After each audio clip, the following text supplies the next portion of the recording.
Dragons parents. This time we're going to work on our kicking from our training stance and our fighting stance. Pretty similar to how we worked on our fighting stance. Front foot will be on the line, back foot will be off the line behind, hands will be separated. And the same thing when we're going to our training stance. Feet come completely together, fists are closed, hands under our chin, not touching our chin.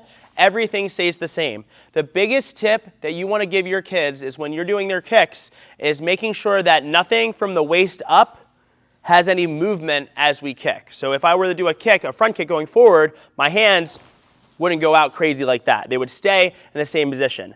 There's 4 parts to our kick. And we talk about this in class. A kick should snap instead of swing. So what I mean by that, if I'm sideways, a lot of kids, you may see this when they start, they keep their leg completely straight and they just try to bring it up as high as they can when they kick. So that kick has a swing, not a snap. It may look high and a strong kick, but it doesn't have the power that we're looking for. The kick has to have something called a chamber where the leg comes up bent and then we fire the kick. So it goes bend, extend, and then it bends back when it's done. Really similar to how a punch comes out. So if you want to kind of link the concepts to your kids, a good thing you could say is you don't punch like this.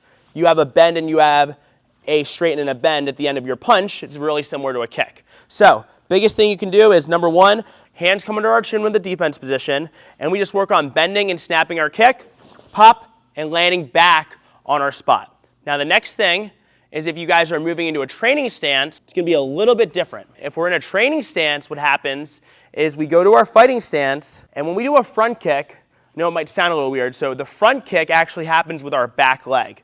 So it's not the front leg that does the front kick, it's the one that's behind us that does the kick. So if I'm on this side, this leg will kick. If I'm on this side, this leg will kick. Now, what we usually do with our dragons is we only go over returning kicks. Returning means they put it back on their spot. So if they're in a fighting stance like this, same concept where we pick up our knee and kick. So we're still going to do our kick, pop, but we're going to put it back where we started. So we're not landing on the line, we're not landing in front of the line, we're returning it exactly back where it was. One of the biggest things I see with this for our yellow belts and above is when they fire the kick, they may do something like this, which isn't necessarily wrong, but it opens up their body and now they're kind of stuck between a fighting stance and a training stance. So same concept on this side, we're in a fighting stance, again, front kick with our back leg, we're gonna fire, bend and kick, pop, and we're gonna put it back on the spot that we started on.